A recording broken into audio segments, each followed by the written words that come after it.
Hello students, previous class में हमने chapter start किया था डिटरमिनेंट। डिटरमिनेंट में हमने डिटरमिनेंट के बारे में जाना था कि डिटरमिनेंट क्या होता है, कैसे होता है, डिटरमिनेंट और मैट्रिक्स में सिमिलरिटीज क्या होती हैं, है ना। डिटरमिनेंट को कैसे सॉल्व किया जाता है, मैट्रिक्स को फिर अलग से सॉल्व, आपने देखा ये अलग सॉल्व किया जाता है, ऊपर रूल चलाते हैं प्लस माइनस।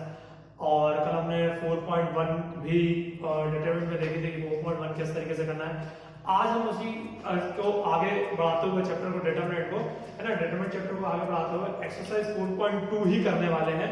बट एक्सरसाइज 4.2 में मैंने प्रीवियस क्लास में बताया था कि कुछ प्रॉपर्टीज हैं जिनका हम यूज करके उस डिटरमिनेंट को सॉल्व करेंगे।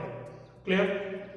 तो वो प्रॉपर्टीज क्या क्या है, यहाँ कुछ प्रॉपर्टीज मैंने आपके सामने लिख दी है, ज्यादा नहीं, 4 से 5 प्रॉपर्टीज है, 5-6 प्रॉपर्टीज है मुश्किल से। तो यहाँ मैंने सारी प्रॉपर्टीज लिख दी है ना। ये सारी प्रॉपर्टीज लिखी हुई है। मैं इन सारी प्रॉपर्टीज को एक बार सबसे पहले मैं आपको एक्सप्लेन करूंगा, डिस्क्राइब करूंगा, देन आफ्टर उसके बाद फिर हम क्वेश्चंस सॉल्व करेंगे। तो 4.2 में क्या क्या एक्सरसाइज, क्या क्या प्रॉपर्टीज हैं जो डिटरमिनेंट को हमें सॉल्व करने के लिए मदद करेगी, देखिए। पहली प्रॉपर्टी ये है, इफ टू रोज और column are interchange then sign of determinant changes. क्या लिखा है, मतलब इसका मीनिंग क्या हुआ कि मान लीजिए हमारे डिटरमिनेंट के अंदर कोई भी रो या कोई भी कॉलम, याद रखिए क्या लिखा है, कोई भी दो रो या कोई भी दो कॉलम इंटरचेंज होते हैं। क्या होता है? इंटरचेंज होते हैं। तो उस डिटरमिनेंट में हम साइन चेंज कर देते हैं। तो उस डिटरमिनेंट में हम क्या करते हैं, साइन चेंज कर देते हैं। अब एग्जांपल के फॉर्म में देखते हैं। तो एग्जांपल के फॉर्म में देखिए मैंने लिखा है, फॉर एग्जांपल एक हमने डिटरमिनेंट ली हुई है, आप देख सकते हैं a1 a2 a3 b1 b2 b3 c1 c2 c3। मैंने लिखा है कि कोई भी दो रो या कॉलम, आप किसी एक को करके देखिए, मैं आपको किसी एक को करके दिखाऊंगा, दूसरा आप सब देख सकते हैं। मैं ये करना चाह रहा हूं कि दो रो और दो कॉलम, कोई भी दो, एक रो ये, एक रो ये, या फिर एक कॉलम या एक कॉलम ये, उसे क्या करना है, इंटरचेंज करना है। तो अगले डिटरमिनेंट में माइनस साइन आ जाएगा। ये हमारा पहली प्रॉपर्टी कहती है। तो मैंने एग्जांपल ले लिया है कि a1 a2 a3 b1 b2 b3 और c1 c2 c3 ये डिटरमिनेंट। अब मैं इसे इंटरचेंज कर रहा हूं, क्या कर रहा हूं, इंटरचेंज कर रहा हूं, अदला बदली। तो देखिए मैंने लिखा है interchanging first and third row. मैं क्या कर रहा हूं, पहला रो और तीसरे रो, इन दोनों को इंटरचेंज कर रहा हूं। इंटरचेंज कर रहा हूं यानी c1 c2 c3 को a1 a2 a3 की जगह लिखूंगा और a1 a2 a3 को c1 c2 c3 की जगह लिखूंगा। यानी ये वाला जो है a1 a2 a3 ये यहां आएगा और ये c1 c2 c3 कहां आएगा, यहां आएगा। तो आप देख सकते हैं क्या किया है मैंने, डेल्टा डैश यानी एरिया डैश, यानी इसे हमने इंटरचेंज कर दिया।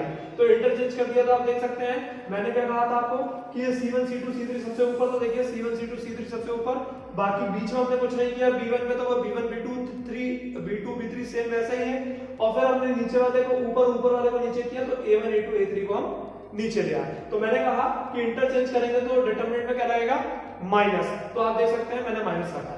यानी पहली प्रॉपर्टी ये कहती है कि कोई भी डिटरमिनेंट में चाहे कॉलम हो चाहे रो हो, कोई भी दो रो या कॉलम आपस में इंटरचेंज होते हैं या हम क्वेश्चन में करते हैं, प्रॉपर्टी का यूज करते हैं, तो बाहर डिटरमिनेंट के माइनस साइन लग जाएगा। मान लीजिए इसको और एक और बार करना है, मान लीजिए b1 और b2 मतलब इसका इंटरचेंज करना है ना, रो 2 का रो 3 में, तो फिर से दोबारा माइनस हो जाएगा। तो माइनस हो जाएगा यानी कि क्या हो जाएगा, फिर वो माइनस माइनस प्लस हो जाएगा। यानी प्रॉपर्टी ये समझा, प्रॉपर्टी में ये कहती है कि किसी भी आप डिटरमिनेंट के कोई भी दो रो या कोई भी दो कॉलम, चाहे रो कर दो चाहे कॉलम कर दो, इंटरचेंज कर दो, तो उसके आगे माइनस लग जाता है, उस डिटरमिनेंट के अंदर माइनस लग जाता है। ये हो गई हमारी पहली प्रॉपर्टी, ध्यान से समझिएगा, इन सबका यूज होगा एक्सरसाइज में। दूसरी प्रॉपर्टी क्या लिखी है, the value of the determinant remain unchange if its row and column are interchanging. क्या लिखा हुआ है, ध्यान दीजिएगा, मैंने लिखा है कि the value of the determinant remain unchange if its row and column are interchange. मैंने ये चीज लिखी है कि कोई भी डिटरमिनेंट में वैल्यू को हम यदि इंटरचेंज करते हैं, किसी भी रो या कॉलम को इंटरचेंज करते हैं, तो उसकी वैल्यू नहीं बदलती। ठीक है, फॉर एग्जांपल कैसे देखिए, मतलब आप देख सकते हैं इस एग्जांपल में लिया है a1 a2 a3, रो में लिखा है a1 a2 a3, b1 b2 b3 वो भी रो में लिखा है, c1 c2 c3 वो भी रो में लिखा है। अब मैंने कहा कि मैं इंटरचेंज करूंगा, तो ध्यान से देखिए इस रो को मैंने अगली बार इंटरचेंज करके क्या किया, कॉलम में लिख दिया। A1 A2 A3 पहले क्या था, रॉ में था, अब मैंने कॉलम में लिख दिया। उसके बाद B1 B2 B3 रॉ में था, मैंने उसे कॉलम में लिख दिया। C1 C2 C3 रॉ में था, मैंने इसे कॉलम में लिख दिया। तो डिटरमिनेंट की एक और प्रॉपर्टी ये कहती है कि किसी भी रॉ और कॉलम को आप इंटरचेंज कर सकते हो, और रॉ को कॉलम में चेंज कर सकते हो और कॉलम को रॉ में इंटरचेंज कर सकते हो। क्वेश्चन करते टाइम इसका यूज होगा। आगे चलते हैं तीसरी, इफ एनी टू रॉज और column, if any two rows or column of a determinant are identical then value of determinant is 0। इसका मीनिंग क्या हुआ, इसका मीनिंग ये हुआ कि कोई भी डिटरमिनेंट के अंदर कोई भी दो रॉ या कोई भी दो कॉलम, डिटरमिनेंट के अंदर कोई भी दो रॉ या कोई भी दो कॉलम सेम हो जाते हैं। क्या हो जाते हैं, सेम या आइडेंटिकल हो जाते हैं। सेम हो जाते हैं या आइडेंटिकल हो जाते हैं। आइडेंटिकल मतलब एक जैसे हो जाते हैं, है ना, एक जैसे होते हैं। तो उस डिटरमिनेंट की वैल्यू 0 हो जाती है, उस डिटरमिनेंट की वैल्यू 0 हो जाती है। फॉर एग्जांपल देखिए, एग्जांपल आप देख सकते हैं 3 2 3 2 2 2 2 2 2। अब आप देखिए इसमें दो कॉलम एक जैसे हैं, आइडेंटिकल है, तो उस डिटरमिनेंट का आंसर आप सीधा क्या लिख देंगे, 0। मान लीजिए मैंने क्वेश्चन किया, उसमें कोई भी दो रॉ या कोई भी दो कॉलम एक जैसे आए, तो आपको बिना सोचे समझे इस प्रॉपर्टी का यूज करते हुए एरिया को सीधा 0 लिख देना है, यानी उस डिटरमिनेंट का आंसर सीधा 0 हो जाएगा। क्लियर। अब चलते हैं चौथे की तरफ। तो चौथे की तरफ क्या है, if each element of a row, है ना, और a column of a determinant is multiplied by a constant k, then its value gets multiplied by k। इस चौथी प्रॉपर्टी का क्या मतलब है, इस चौथी प्रॉपर्टी का मतलब यह है कि आप किसी भी रॉ या किसी भी कॉलम में हम किसी भी कांस्टेंट से मल्टीप्लाई कर सकते हैं, है ना। फॉर एग्जांपल देखिए कैसे, ये हमारे पास एग्जांपल है, देखिए मैंने किया हुआ है, इसमें मैंने k से मल्टीप्लाई किया पहले रॉ में, तो k into k यानी k1 kb1 kc1, ठीक है। अब मैं कह रहा हूं कि आप मल्टीप्लाई कर सकते हैं, तो जब आप उसे रिमूव करेंगे तो वो सिर्फ कांस्टेंट से बाहर ही आएगा, यानी k a1 b1 c1, है ना। हम वहां एक्सपांड करेंगे, लिखते टाइम वहां हम लिखेंगे कि हमने किस तरह से क्या कॉमन लिया है, किस तरह से क्या लिया है, ये चीज ध्यान में रखिए, है ना। इस प्रॉपर्टी का थ्रू ये है कि हम जब हम क्वेश्चन करेंगे तो वहां हम वैल्यूज को लिखेंगे कि टेकिंग आउट कॉमन, यानी हम क्या कर रहे हैं कि इस डिटरमिनेंट के अंदर से हम कुछ कॉमन भी ले सकते हैं, इस डिटरमिनेंट के अंदर हम कुछ मल्टीप्लाई भी कर सकते हैं यार, ठीक है। इस प्रॉपर्टी का कहना यह है कि आप किसी भी डिटरमिनेंट के अंदर कोई भी रो में या कोई भी कॉलम से हम कॉमन भी ले सकते हैं और उसमें मल्टीप्लाई भी कर सकते हैं। जब कॉमन लेंगे तो कॉमन आएगा ही, या तो कि किसी भी रो से और किसी भी कॉलम से, या तो पूरी रो में वो k कॉमन होना चाहिए, या तो पूरे कॉलम में वो k कॉमन होना चाहिए। तो हम कॉमन होगा तो हम उस चीज को हम कॉमन बाहर निकाल सकते हैं, और कॉमन के साथ साथ हम क्या कर सकते हैं, उस k का मल्टीप्लाई भी कर सकते हैं। तो ये फोर्थ प्रॉपर्टी कहती है। अब इसमें एक छोटी सी चीज और, जैसे हम चीज बात करते हैं एक्सपांडिंग, यहां हम क्या करते हैं, चीजों को एक्सपांड करते हैं। क्या करते हैं, एक्सपांडिंग। अब इस एक्सपांडिंग यानी विस्तार, तो विस्तार यानी क्या, जो भी डिटरमिनेंट है, फॉर एग्जांपल जो भी डिटरमिनेंट है ना, जैसे मान लीजिए हम एग्जांपल ले रहे हैं, एग्जांपल 2/2 की ले लेते हैं, 1 4 3 2, ठीक है। तो इस चीज को जो हम सॉल्व करेंगे, यहां पर इस चीज को कहेंगे एक्सपांडिंग। क्या कहेंगे, एक्सपांडिंग। हम जानते हैं कि 4.1 में हमने से डिटरमिनेंट को सॉल्व करना सीखा है, इसी चीज को मतलब डिटरमिनेंट को सॉल्व करना, या फिर लास्ट में जो क्वेश्चन हम जब सॉल्व कर ले तो एक्सपांडिंग, उस चीज को हम क्या कहते हैं, एक्सपांडिंग।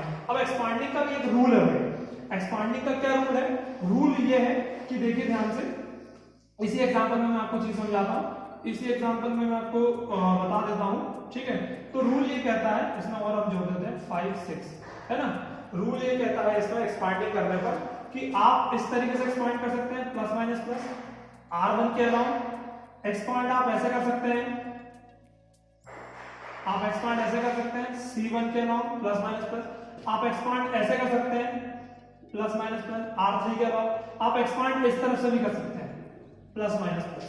मतलब कुल मिला के कहने में मैंने ये है कि हम एक्सपांड करते टाइम ऐसे भी एक्सपांड कर सकते हैं r1 के अलावा, ऐसे भी एक्सपांड कर सकते हैं c1 के अलावा, ऐसे भी एक्सपांड कर सकते हैं r3 के अलावा, और ऐसे भी एक्सपांड कर सकते हैं c3 के अलावा। क्लियर। यानी एक्सपांडिंग हम किसी भी तरीके से कर सकते हैं। तो ये 4-5 मेन प्रॉपर्टीज हैं जो हमारे क्वेश्चन में यूज होगी, ठीक है। बहुत ध्यान से, क्योंकि इनका यूज करके ही हम क्वेश्चन सॉल्व कर पाएंगे, इन्हीं का हम यूज करते ही क्वेश्चन को सॉल्व कर पाएंगे, विशेष ध्यान से, ठीक है। तो अब हम क्या करते हैं, हमारा 4.2 के क्वेश्चन स्टार्ट करते हैं और इन प्रॉपर्टी का यूज करते हुए उस क्वेश्चन को सॉल्व करेंगे। तो ठीक है, ध्यान रहेगा, फटाफट हम एक बार फिर से रिवाइज कर लेते हैं। पहला काम कि कोई भी दो रो और कॉलम को इंटरचेंज करते हैं तो बाहर नेगेटिव साइन आएगा। दूसरा, किसी भी रो और कॉलम को हम आपस में इंटरचेंज कर सकते हैं। तीसरा, कोई भी रो या कोई भी कॉलम डिटरमिनेंट में सेम आ जाए, आइडेंटिकल आ जाए, उस डिटरमिनेंट का आंसर 0 हो जाएगा। और एक और चीज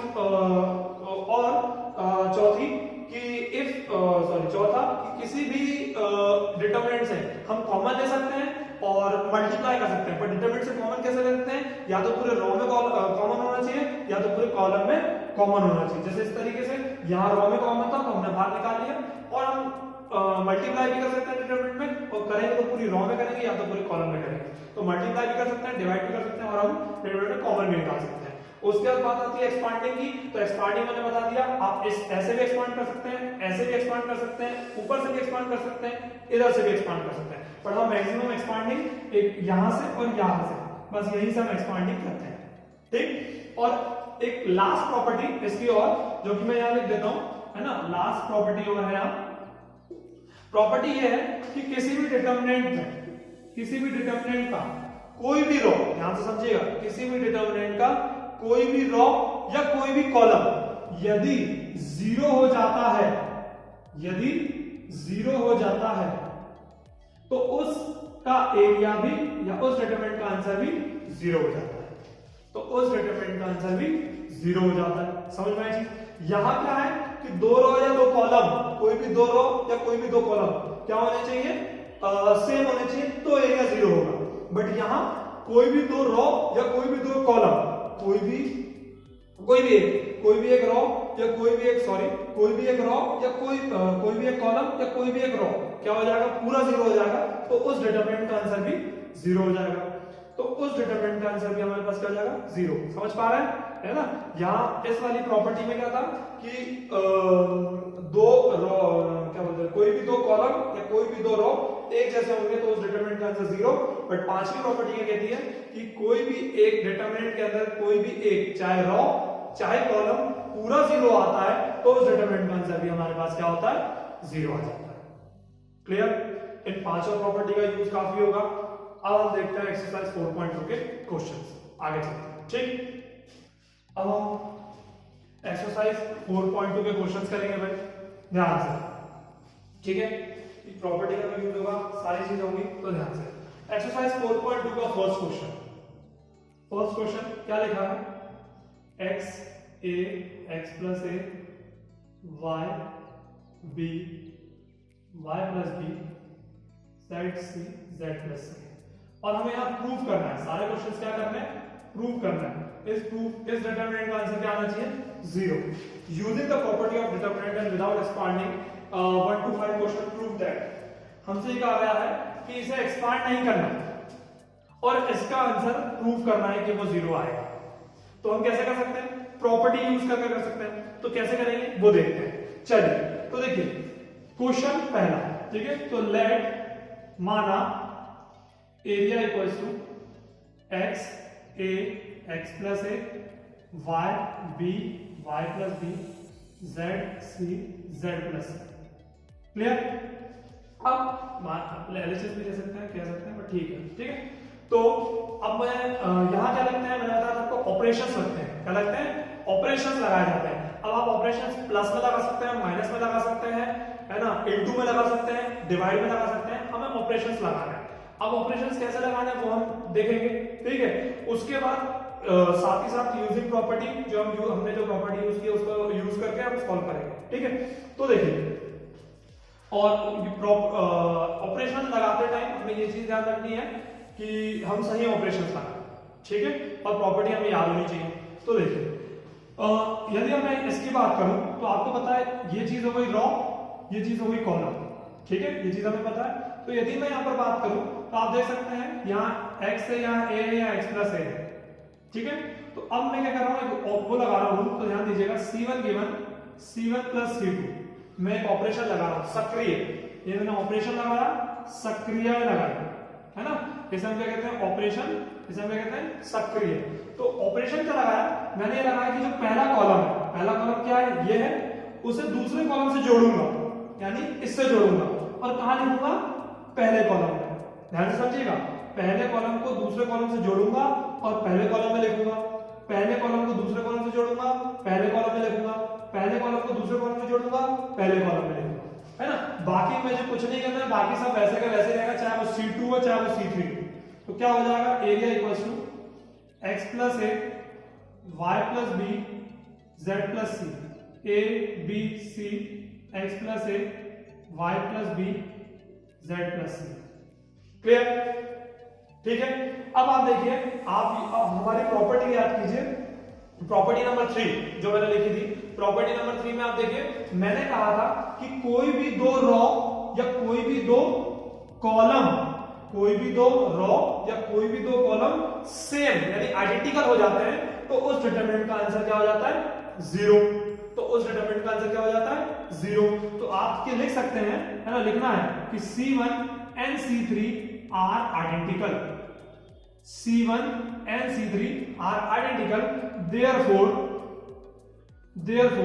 area equals to 0, therefore area equals to 0।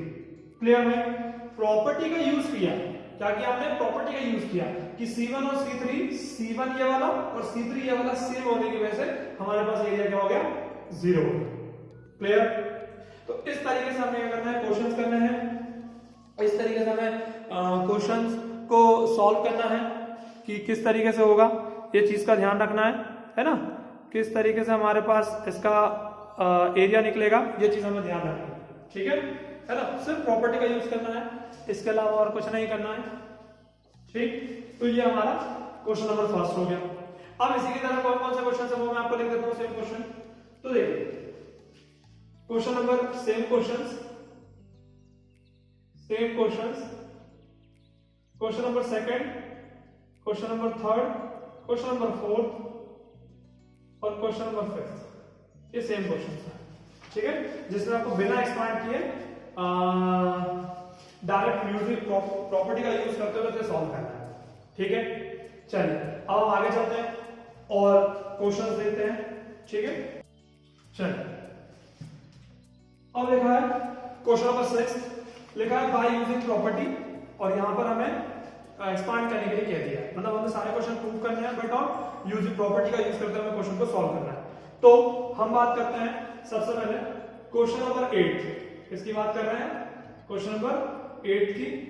Question number 8 क्या है, क्वेश्चन नंबर 8 का first 1 1 1 A B C A square B square C square equals to A minus B minus C minus A, क्या हमें प्रूव करना है, विशेष ध्यान से भाई, ठीक है,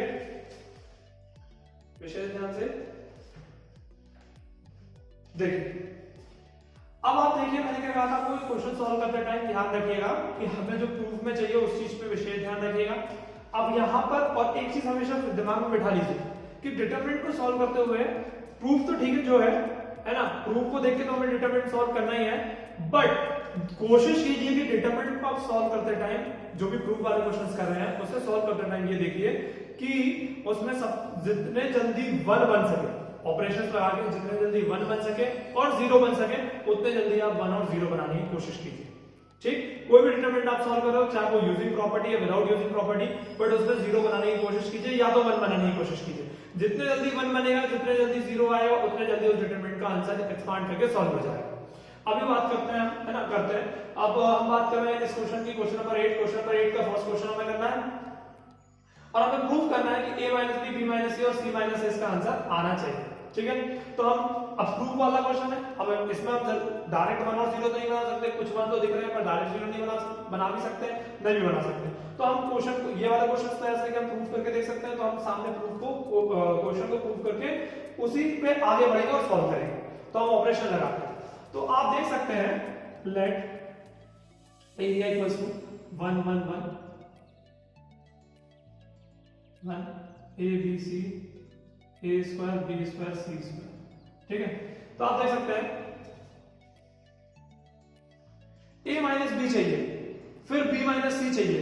तो आप देखिए, यदि मैं ध्यान से देखिए, ये क्या मेरे पास रो और ये क्या होते हैं कॉलम, तो इससे यदि इसको घटाऊं तो a माइनस बी आ जाएगा, क्लियर, और b माइनस सी, इससे इसको घटाऊं तो b माइनस सी आ जाएगा। समझ पा रहे हैं? यानी कि मैं क्या कर रहा हूं, R1 ये पहला रो है ना, R1, ठीक है, R1 यानी पहले रो को दूसरे रो से घटाऊंगा और दूसरे रो को तीसरे रो से घटाऊंगा, तो वो दोनों चीजें दिखने लगेगी।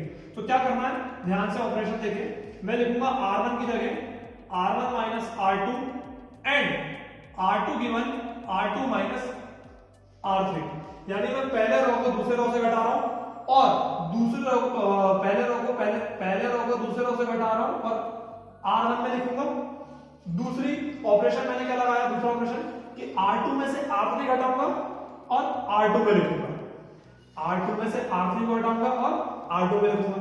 तो देखिए कैसे question, area equals to 1 minus 1 0, ध्यान से a माइनस b, यहां a square minus b square, clear. ऐसे इसकी बात करेंगे, R1 में लिखा था मैंने, R1 में लिखा, अब R2 में से R3 इससे घटाना है और R2 में लिखना है, यहां लिखना है, फिर यही 1 माइनस 1 0, b माइनस सी और b स्क्वायर माइनस सी स्क्वायर, और नीचे R3 में हमें कोई ऑपरेशन नहीं लगाया, उसको हमें वैसे के वैसे लिख देना है, जिसमें हम ऑपरेशन नहीं लगाते उस रो को, उस कॉलम को वैसे के वैसे लिख देते हैं, ठीक है। अब आगे सॉल्व करते हैं, कैसे आएगा a माइनस बी, देखिए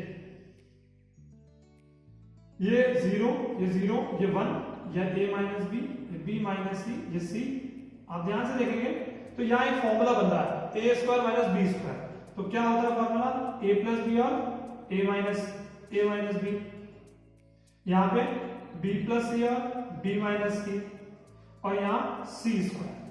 तो अब मैंने बताया था आपको कि हम यदि आपको प्रॉपर्टी याद हो चौथी वाली, तो मैंने आपको बताया था कि उस चौथी प्रॉपर्टी में बताया था कि किसी भी रो या किसी भी कॉलम से यदि पूरे रो में वो चीज कॉलम कॉमन दिखाई दे रही है तो हम कॉमन निकाल सकते हैं, और किसी भी रो में और कॉलम में कोई भी कॉमन दिखाई दे रही है तो हम चीज कॉमन निकाल सकते हैं। तो आप देखिए यहाँ पे वही होगा कि आप देखिए 0 a माइनस बी, 0 का तो कोई मतलब नहीं हुआ, a माइनस बी यहाँ पे भी है, a माइनस बी यहाँ पे भी है, यानी हम R1 में से a माइनस बी कॉमन ले सकते हैं क्योंकि 0 का कोई मीनिंग नहीं।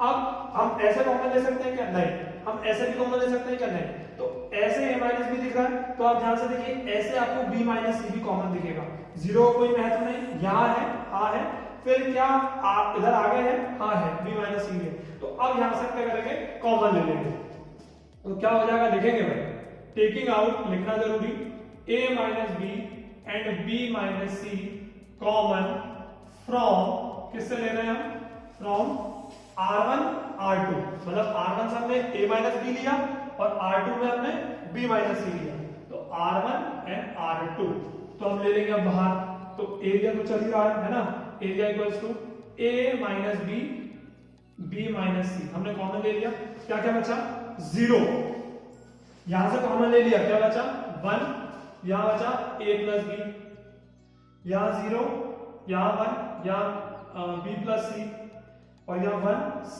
और c स्क्वायर। आप देख सकते हैं यहाँ 0 बचा, यहाँ 1 बचा, यहाँ a प्लस बी बचा, यहाँ 0 बचा, यहाँ से कॉमन निकाल लिया 1 बचा, यहाँ से ये निकाल लिया, ये बचा तो वो लिख दिया 1cc, वो c स्क्वायर वैसे के वैसे।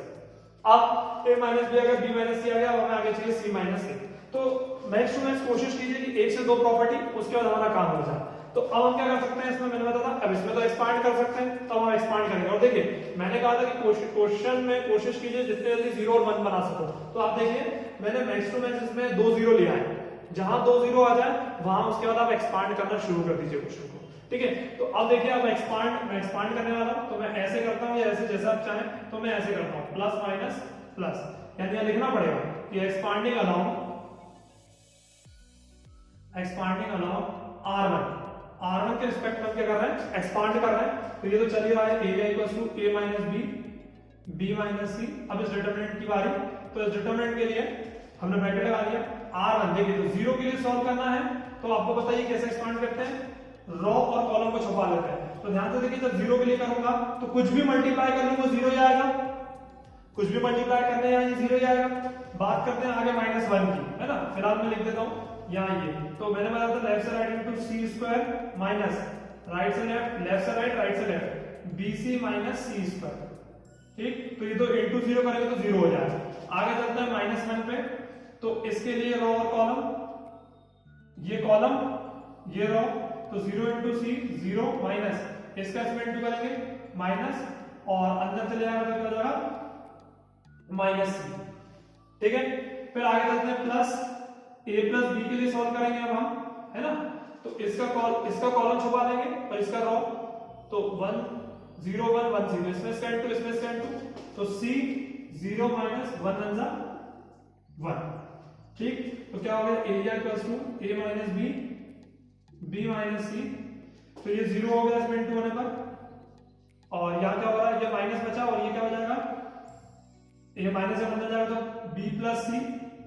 ठीक है, और इस -1 का इसमें इंटू होगा तो माइनस से माइनस b। ठीक, तो प्लस माइनस b कैंसिल, तो आपका आंसर आ गया a minus B, b minus C, और यहां आ गया c minus a। Hence proved, ये आपका आंसर आ गया। क्लियर, ध्यान से समझ लीजिए भाई, है ना, किस तरीके से हमने ऑपरेशन लगाया। पहले हमने R1 में से R2 घटाया, R1 में लिखा, फिर हमने R2 में से R3 घटाया, R2 में लिखा। हमने ये क्यों किया, क्योंकि हमारे आंसर में कुछ इस तरीके से चाहिए, तो हमने उसी तरीके से हमने ऑपरेशन लगाते चले गए। लगाने के बाद हमारे पास ये आ गया, आने के बाद हमने देखा कि a माइनस बी R1 से कॉमन है, R2 में से b माइनस सी कॉमन है, हमने कॉमन निकाल लिया। अब लिखेंगे बकाया, उसके बाद लिखने के बाद हमने जो जो बचा वो लिख दिया, जो चीज बच रही थी वो वहां लिख दी। लिखने के बाद जब भी 2 0 आ जाए मैंने बताया, तो आप एक्सपांड कर दीजिए, तो मैंने एक्सपांड कर दिया। R1 विस्तार कर दीजिए, R1 के सापेक्ष विस्तार, तो विस्तार कर दीजिए। ये चीज ऐसी चल रही थी, इसको हमने 0 के लिए सॉल्व किया, जैसे हम 4.1 में हमने एक्सपांड किया, तो वैसे ही करना है। फिर ये 1 के लिए किया, फिर a प्लस बी के लिए किया, सॉल्व किया, हमारा आंसर। क्लियर। अब इसी तरीके से कुछ और क्वेश्चंस हैं जो आपको सॉल्व करने हैं, सेम क्वेश्चंस, वो मैं यहां लिख देता हूं। ठीक है, यहां लिख दे रहा हूं सेम क्वेश्चंस। क्वेश्चन नंबर आप 6 करेंगे, क्वेश्चन नंबर 7 करेंगे, क्वेश्चन नंबर 8 का ये सेकंड पार्ट आप करेंगे। ठीक है, क्वेश्चन नंबर 9 भी आप कर सकते हैं आराम से। ठीक है, इतने क्वेश्चंस हैं जो आपको करना है। ठीक, इतने क्वेश्चंस हैं जो आपको सेम है इसकी तरह करना है, ये इसकी तरह सेम क्वेश्चंस है।